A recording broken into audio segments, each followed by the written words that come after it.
정부가 30년 넘게 봉인해 놓은 카드를 꺼내 들었습니다.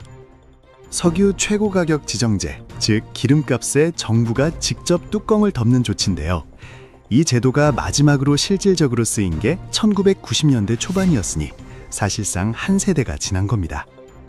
경유는 이미 리터당 1,900원을 넘어섰고 휘발유도 1,900원대에 진입하면서 2,000원 돌파가 시간 문제라는 말이 나오는 상황이거든요.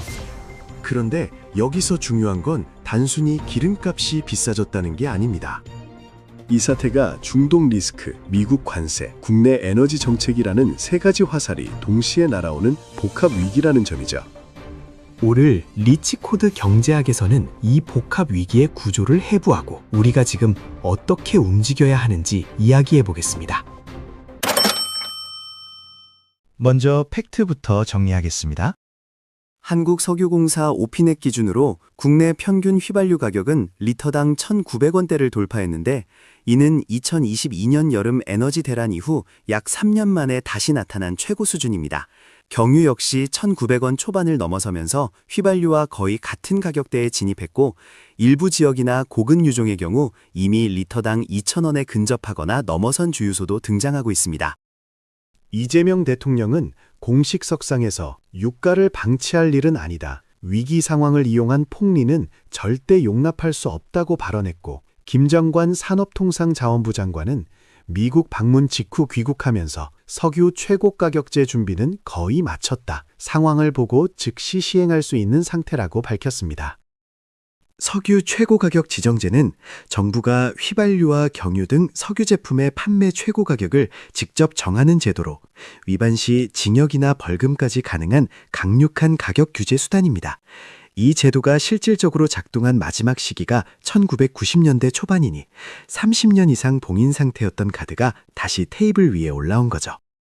한편 통상 전선에서도 움직임이 있었는데 김정관 장관과 여한구 통상교섭본부장이 미국을 방문해 미국 상무장관 등 핵심 인사들과 면담하면서 한국의 대미 투자 현황과 관세 합의 이행 상황을 설명했고 미국 측으로부터 현재 흐름이라면 추가 관세 인상 가능성은 낮다는 메시지를 들었다고 전했습니다. 왜 이런 일이 벌어진 걸까요? 원인을 깊이 파헤쳐 보겠습니다. 가장 직접적인 원인은 중동 지정학 리스크의 재점화입니다. 이란을 중심으로 한 중동 긴장이 다시 고조되면서 전 세계 원유 공급의 핵심 통로인 호르무즈 해협 봉쇄 우려가 떠올랐거든요. 전 세계 원유 해상 운송의 약 20%가 이 해협을 통과하는데 이란이 이 통로를 막겠다는 위협을 내비칠 때마다 국제유가는 요동칩니다. 실제로 브렌트유 기준 국제유가가 단기간에 배럴당 $10 안팎 급등하는 상황이 연출됐고 이게 국내 가격에 빠르게 전이된 겁니다. 여기서 끝이 아닙니다. 더 주목해야 할 건 가격 전파 속도가 비정상적으로 빨라졌다는 점입니다. 원래 국제유가 변동이 국내 주유소 소매가에 반영되려면 통상 2주에서 3주의 시차가 발생합니다. 정유사가 이미 도입해 놓은 재고 원유로 제품을 생산하기 때문이죠. 그런데 이번에는 국제유가가 오르자마자 정유사와 주유소가 거의 실시간으로 가격을 올렸습니다. 이건 실제 원가 상승이 아니라 앞으로 더 오를 것이라는 기대 심리, 즉 선반영이 작동한 겁니다. 그 결과 며칠 사이에 1,800원대에서 1,900원대로 직행하는 급발진이 날았고 정부가 폭리 단속을 꺼내든 배경이 바로 여기에 있습니다. 더 근본적인 문제가 있습니다. 한국은 에너지 자급률이 사실상 제로에 가깝습니다. 원유 수입 의존도가 100%에 가까운데 수입처의 약 70%가 중동 지역에 집중되어 있거든요. 이건 단순히 기름값이 비싸다는 문제가 아니라 외부 충격에 극도로 취약한 에너지 구조 자체의 문제입니다. 에너지 자급률이 낮다는 건 국제유가가 오를 때 국내에서 할 수 있는 게 별로 없다는 뜻이기도 하죠. 비축유를 방출하거나 유류세를 깎는 응급처치 외에는 구조적 대응 수단이 매우 제한적입니다. 이것이 다가 아닙니다. 미국발 관세 불확실성이 에너지 위기와 동시에 터졌다는 게 이번 사태를 더 복잡하게 만든 원인입니다. 관세가 올라가면 수출 기업들의 수익성이 떨어지고 원화 가치에도 하방 압력이 생깁니다. 원화 가치가 하락하면 달러로 결제하는 원유 수입 비용이 더 올라가는 구조입니다. 즉 관세 충격과 에너지 충격이 환율이라는 매개체를 통해 서로 증폭시키는 관계가 됩니다. 그래서 정부와 에너지 대책과 미국 통상 외교를 동시에 가동한 건 우연이 아닌 거죠. 또 다른 중요한 원인이 있습니다. 국내 석유 시장의 가격 투명성과 경쟁 구조 문제입니다. 한국 정유 시장은 SK에너지, GS칼텍스, S오일, HD 현대오일뱅크 등 소수의 대형 정유사가 시장을 과점하고 있는 구조입니다. 과점 시장에서는 가격 인상이 빠르고 가격 인하는 느린 비대칭성이 나타나기 쉬운데 국제 유가가 오를 때 소매가는 빠르게 올라가고 반대로 유가가 내려갈 때 소매가 인하는 더디다는 비판이 반복적으로 제기되어 왔습니다. 정부가 최고 가격제와 함께 담합 폭리 단속 강화를 동시에 꺼낸 배경에는 이 구조적 문제가 자리 잡고 있습니다. 이 상황에서 우리가 읽어내야 할 핵심 인사이트 탑5를 공개합니다. 인사이트 1. 정책의 진짜 효과는 시행 전에 이미 절반이 만들어진다. 석유 최고 가격제는 아직 실제로 발동되지 않았습니다. 그런데 대통령이 폭리 용납 안 한다는 말을 꺼내자마자 정유사들이 공급가 인상 속도를 늦추거나 일부는 인하하기 시작했습니다. 이게 바로 경제학에서 말하는 기대 형성 효과입니다. 규제가 실제로 시행되기 전에 규제가 올 수 있다는 신호만으로도 시장 참여자들의 행동이 바뀌는 거죠. 투자자 입장에서도 마찬가지입니다. 정부가 어떤 정책을 예고할 때 그 정책이 통과되는 시점이 아니라 예고되는 시점이 이미 가격에 반영되기 시작합니다. 뉴스를 늦게 보는 사람은 항상 뒤늦게 반영하게 됩니다. 인사이트 2. 규제 카드는 단기 안도감과 장기 부작용을 동시에 패키지로 가져온다. 최고 가격제는 단기적으로 소비자 가계 부담을 줄여줄 수 있습니다.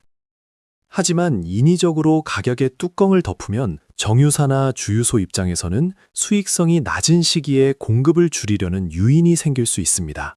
1970년대 오일 쇼크 당시 미국이 가격 통제를 도입했다가 오히려 휘발유 부족 사태와 주유소 줄서기 현상을 경험한 역사가 있습니다. 한국도 이번에 최고 가격제를 실제로 발동한다면 단기 가격 안정과 중장기 공급 왜곡 사이의 균형을 어떻게 잡느냐가 핵심 변수가 될 겁니다. 정책이 나왔다고 무조건 소비자 입장에서만 보면 안 됩니다. 인사이트 3. 에너지 위기는 특정 섹터의 기회와 위협을 동시에 만든다. 기름값이 오르면 정유주가 오른다는 단순 공식은 이번엔 적용하기 어렵습니다. 국내에서 정부의 가격 통제 리스크가 커지면 정유사 마진이 압박받을 수 있거든요. 반대로 에너지 안보 이슈가 부각되면 원전 관련 기업, LNG 인프라 기업, 에너지 저장 기술 기업 등에는 중장기 수요 기반이 강화되는 효과가 생길 수 있습니다. 하나의 위기가 모든 에너지 관련 기업에 같은 방향으로 작용한다는 생각은 위험합니다. 세분화해서 봐야 합니다. 인사이트 4. 통상 외교가 에너지 정책의 보조수단이 되는 시대가 됐다. 김정관 장관이 기름값 대책과 미국 관세 협상을 동시에 들고 워싱턴으로 날아간 건 우연이 아닙니다. 에너지 수입 비용은 결국 환율과 연결되고 환율은 통상 환경과 연결됩니다. 미국의 추가 관세가 현실화되면 원화 약세로 이어질 수 있고 원화 약세는 달러 결제 기반인 원유 수입 비용을 더 높이는 구조거든요. 이런 복합 연결고리를 이해하면 에너지 뉴스와 통상 뉴스를 따로 보지 않고 하나의 프레임으로 묶어서 볼 수 있습니다. 이게 구조를 보는 눈입니다. 인사이트 5. 에너지 전환 속도는 위기가 클수록 빨라진다. 지금처럼 유가 충격이 반복될 때마다 한국 사회 전체에서 에너지 의존 구조를 바꿔야 한다는 목소리가 커집니다. 2022년 에너지 위기 이후 전기차 보급이 가속화됐고 원전 재가동 논의가 정치적 의제로 부상했으며 LNG 인프라 확충에 대한 논의도 활발해졌습니다. 중장기적으로 에너지 전환 관련 산업들은 이런 위기를 배경으로 투자 명분이 강화되는 흐름을 탈 가능성이 있습니다. 단기 유가 등락에 반응하는 것보다 이 구조적 변화의 방향을 읽는 게 더 중요합니다. 그렇다면 개인 투자자로서 경제 주체로서 우리는 어떤 전략을 가져야 할까요? 오늘의 투자 전략 탑5 공개합니다. 전략 1. 유가 뉴스를 볼 때 정책 신호를 함께 체크하라. 유가가 오르면 주유소 가격이 오른다는 건 누구나 압니다. 중요한 건 그 다음 단계, 즉 정부가 어떤 개입 신호를 보내는지를 읽는 겁니다. 최고 가격제 발동 여부, 유류세 인하폭 변경, 비축유 방출 타이밍 등은 모두 에너지 관련 기업의 마진과 주가에 직접 영향을 줍니다. 매일 오피넷 기준 국내 유가를 확인하는 습관과 함께 산업통상자원부의 에너지 정책 발표를 같이 체크하는 루틴을 만들어 보세요. 단순히 가격만 보는 사람과 가격과 정책을 같이 보는 사람의 대응 속도는 결정적으로 달라질 수 있습니다. 전략 2. 에너지 관련 투자는 섹터 내에서도 분리해서 접근하라. 정유, 가스, 원전, 재생에너지는 같은 에너지 섹터처럼 보여도 정책과 유가 방향에 따라 전혀 다른 방향으로 움직입니다. 유가 급등 시 국내 정유사는 정부 규제 리스크에 노출되는 반면 에너지 저장 기술이나 원전 관련 기업은 오히려 에너지 안보 강화 수혜를 받을 수 있습니다.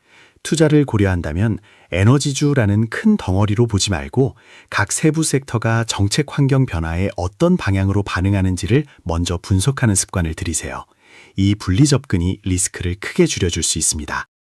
전략 3. 환율과 유가의 이중 충격 구간을 관리하라. 원유는 달러로 결제됩니다. 국제 유가가 오르는 동시에 원달러 환율이 올라가면 국내 수입 원가는 2배로 올라가는 구조입니다.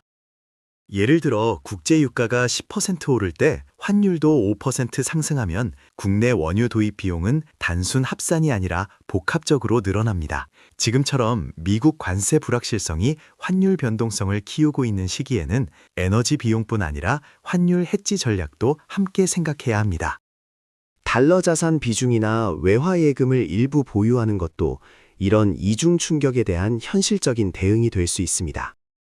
전략 4. 물가 연동 소비 계획을 최소 3개월 단위로 재점검하라. 기름값 상승은 주유비만의 문제가 아닙니다. 운송비가 오르면 식품 가격, 택배비, 외식비 등 생활물가 전반이 연쇄적으로 올라갑니다. 특히 경유 가격 상승은 화물 운송 비용과 직결되기 때문에 제조업과 유통업 전반의 원가 구조에 영향을 줍니다. 가게 입장에서는 고정 지출 항목을 3개월 단위로 재검토하고 에너지 비용 상승이 다른 소비 항목에 어떻게 전이되는지를 파악하는 것이 중요합니다. 무방비 상태로 물가 상승을 맞이하는 것보다 미리 지출 구조를 점검해 두는 게 가계 재정 방어의 첫 번째 스텝입니다. 전략 5. 단기 뉴스 사이클에 흔들리지 말고 에너지 전환의 방향을 봐라. 중동 리스크, 유가 급등, 최고 가격제 논의는 언론에서 며칠간 뜨겁게 다뤄지다가 사라질 수 있습니다. 하지만 그 아래 깔린 구조, 즉 한국의 에너지 수입 의존 문제, 에너지 믹스 다변화의 필요성, 전기차와 원전을 포함한 에너지 전환의 가속화는 단기 뉴스와 상관없이 진행되고 있습니다. 5년에서 10년의 시계로 에너지 전환 관련 자산이나 산업의 방향을 따로 정리해 두세요. 지금 기름값이 오르는 이유보다 10년 후 기름 소비 자체가 어떻게 바뀔지를 보는 시야가 더 중요한 기준이 됩니다. 정리하겠습니다. 기름값 2,000원 시대는 단순한 유가 문제가 아닙니다. 중동 리스크, 국내 과점 시장 구조, 환율과 관세가 얽힌 복합 위기입니다. 정부가 30년 만에 봉인을 해제한 석유 최고 가격제는 그 자체보다 시장에 보내는 신호로서 이미 효과를 발휘하고 있고, 미국과의 통상 외교는 에너지 충격을 관리하는 보조 전선으로 동시에 가동되고 있습니다. 기억하세요. 가격만 보는 사람은 항상 결과에 놀라고 구조를 보는 사람은 그 결과를 미리 읽습니다. 리치코드가 강조하는 건 뉴스를 빠르게 소비하는 속도가 아니라 연결고리를 깊게 이해하는 시야입니다. 현명한 투자자들은 지금 이 위기에서 단기 등락을 쫓는 게 아니라 에너지 전환이라는 중장기 흐름을 조용히 쌓아가고 있습니다. 이제 여러분 차례입니다.